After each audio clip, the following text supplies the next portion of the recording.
une vidéo de mise au point sur différentes formes de rigidité concernant à la fois cette notion de présence de galactique ou pas dans notre univers, ailleurs que sur Terre, sur l'histoire du numérique versus l'analogique, les instruments classiques, entre guillemets, ou même l'argentique, la photo argentique versus la photo numérique, et plein d'autres formes de rigidité. Faut-il écouter que de la musique classique ou alors que du jazz, etc. En fait, tout ce qui rigidifie l'esprit. Je voulais faire un petit point là-dessus.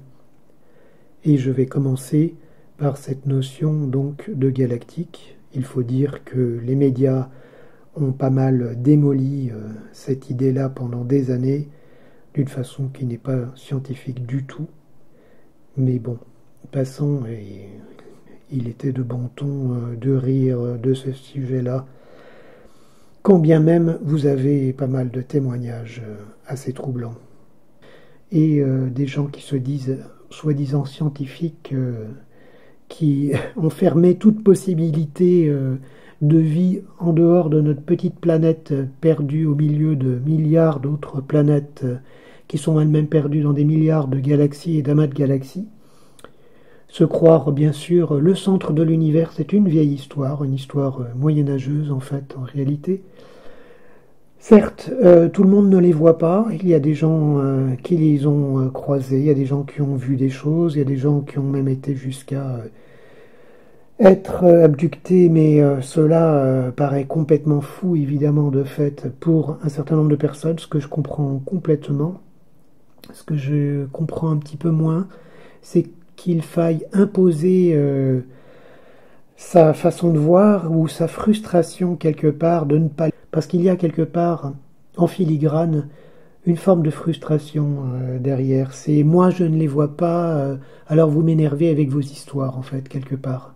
Quand on gratte vraiment jusqu'au bout, c'est la frustration, la tristesse, le fait d'avoir une vie un peu plate, parce qu'en fait, en réalité, même si les détracteurs disent c'est vous qui avez une vie trop plate, donc vous vous inventez des choses, eux ont des vies en fait en réalité très plates. Ils vont vous parler de la météo, du temps qu'il fait, du match de foot et des élections politiques.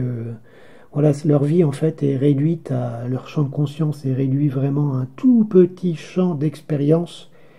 Et ils ne supportent pas quelque part parce que cela les renvoie à leur étroitesse d'esprit, quelque part à leur étroitesse de conscience. Donc c'est insupportable. Il faut qu'ils vous imposent absolument leurs commentaires, leur façon de voir, et qu'ils vous empêchent à la limite de diffuser quoi que ce soit si vous avez vu des choses ou si vous avez des témoignages à faire passer.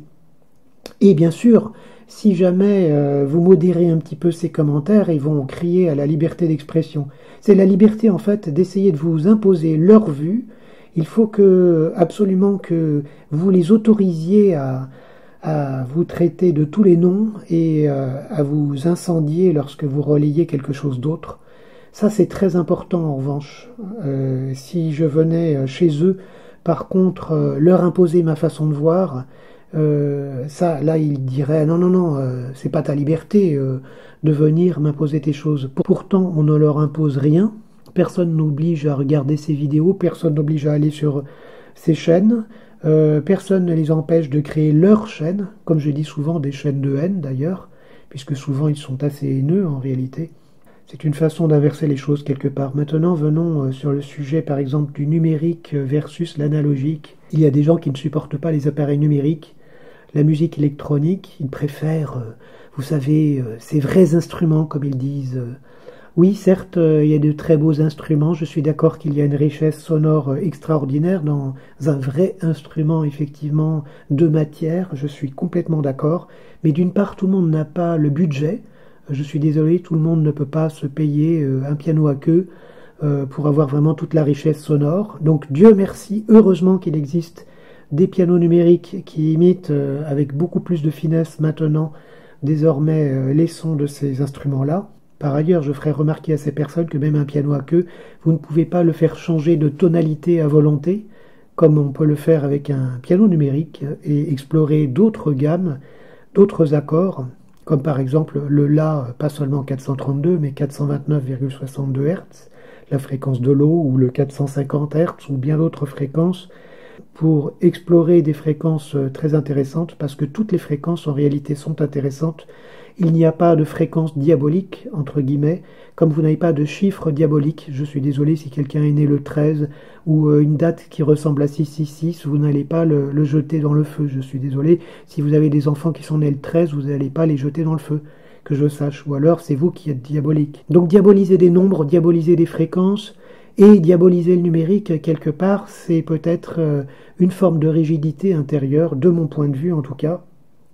Parce que, avant tout, ce qui compte, c'est l'intention. Comme je l'avais dit dans une vidéo précédente, l'histoire des fréquences, par exemple, quand vous êtes à 440 Hz, vous êtes à 440 battements par seconde. La seconde elle-même étant une mesure arbitraire de temps, je suis désolé, le cœur ne bat pas toujours à un battement par seconde.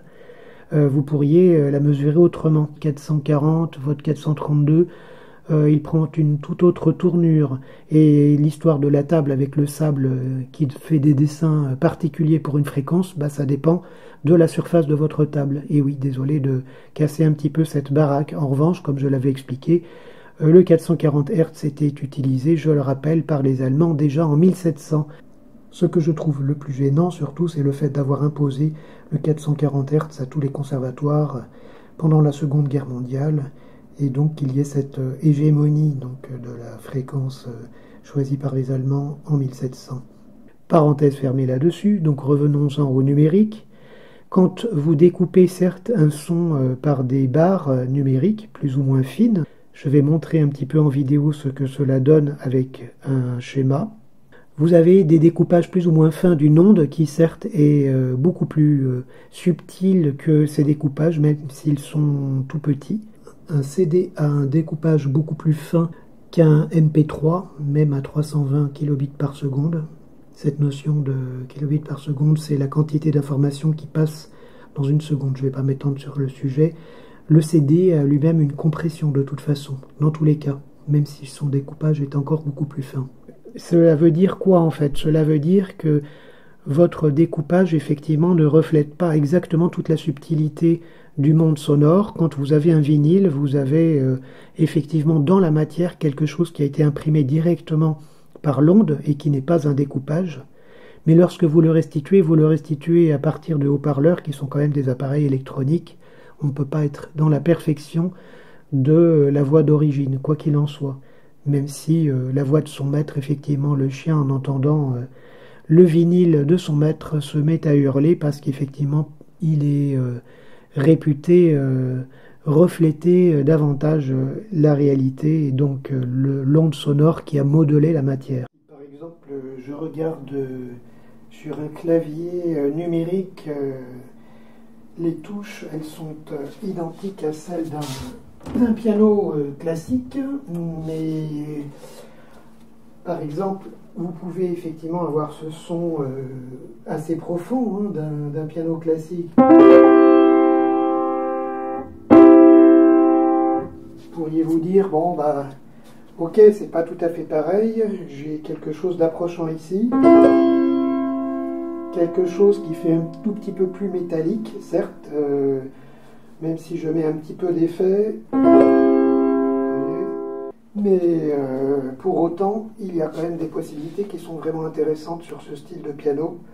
Si j'entre, là je suis à 450 Hz, en fait le La, vous voyez ici, c'est pas le même. Vous voyez, il est un petit peu plus bas en fait ici, parce que ici je l'ai réglé à 450 Hz. Si je le règle tel qu'il devrait être, donc théoriquement à 440 Hz, voilà.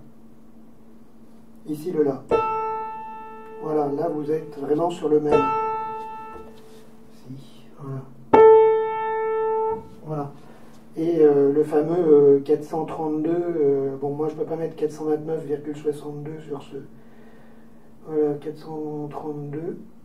Ici, hop là, voilà. Vous voyez, on sent qu'on est un peu plus bas.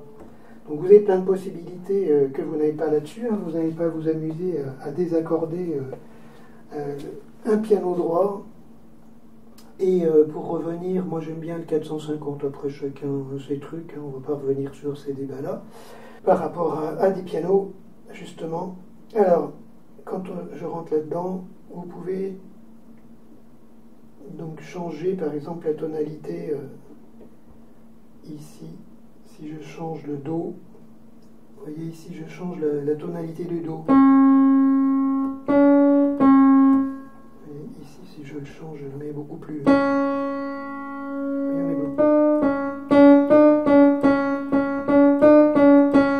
on est très proche du Ré déjà là. Vous voyez?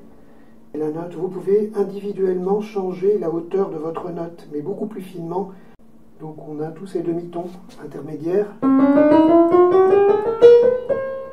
Tous ces demi-tons ici, en fait, sont des écarts qui ont été convenus et qui ont été étirés quelque part, puisqu'après vous avez d'autres, si on vient dans les fonctions ici scale, donc c'est la gamme. En fait, on est réglé sur une gamme majeure.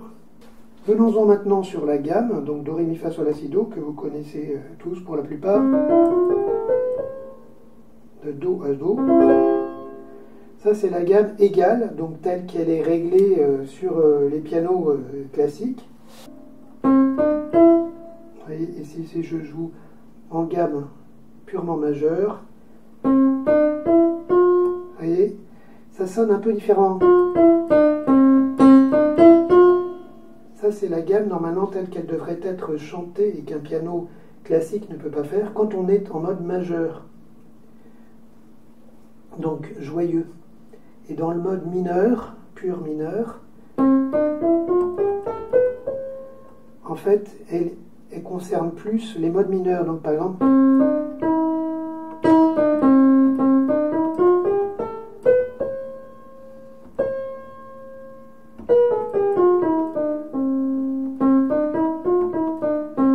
d'accord? Ça, c'est le pur mineur. Et si je reviens dans le réglage égal, donc de départ, ça c'est celui auquel notre oreille occidentale s'est habituée, alors que théoriquement, quand on chante, on peut faire des subtilités que le piano ne peut pas faire visiblement, parce qu'on devrait passer d'un mode à un autre. Et si maintenant je vous fais passer dans un mode complètement oriental, et vous allez voir par exemple Bayat, ça va vous paraître faux entre guillemets. Vous voyez ici, entre celui-là et celui-là, c'est très proche ici. Pourquoi? Parce que les fréquences sont assez proches ici dans ce mode-là, qui est un mode qui fait très oriental.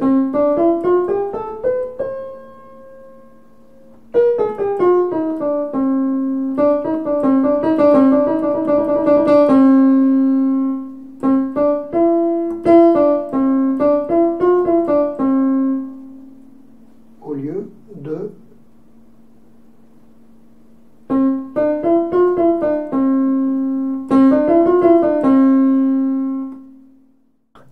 au-delà de ces débats, l'intention que l'on met dans un morceau est quand même, de mon point de vue en tout cas, beaucoup plus importante.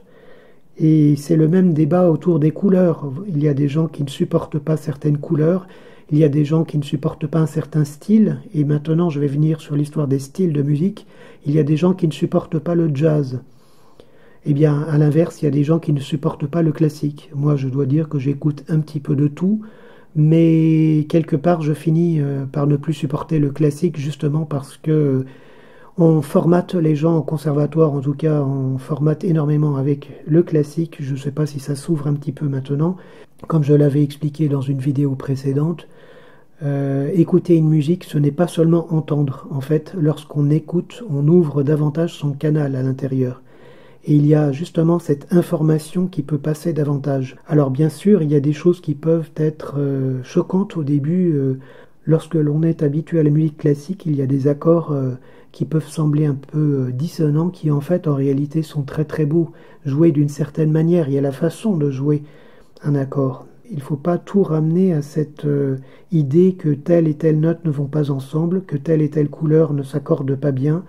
c'est plus subtil que ça en fait. On peut mélanger des choses d'une façon très harmonieuse qui peuvent de prime abord sembler ne pas aller ensemble. Il y a également ces personnes qui préfèrent l'argentique, vous savez, à la photo numérique. Pareil, ah oui, mais parce que sur un grain, vous comprenez, sur ma pellicule argentique, je saisis directement la lumière, je ne passe pas par un appareil. Mais là aussi, la façon de prendre la photo, je suis désolé, est très très importante. Bien plus importante encore que le support, c'est encore un faux débat. On est pour moi, de mon point de vue, encore à l'extérieur des choses. Et c'est dommage d'avoir cette réalité extérieure qui vient s'imposer à la réalité intérieure, la réalité qui est vécue.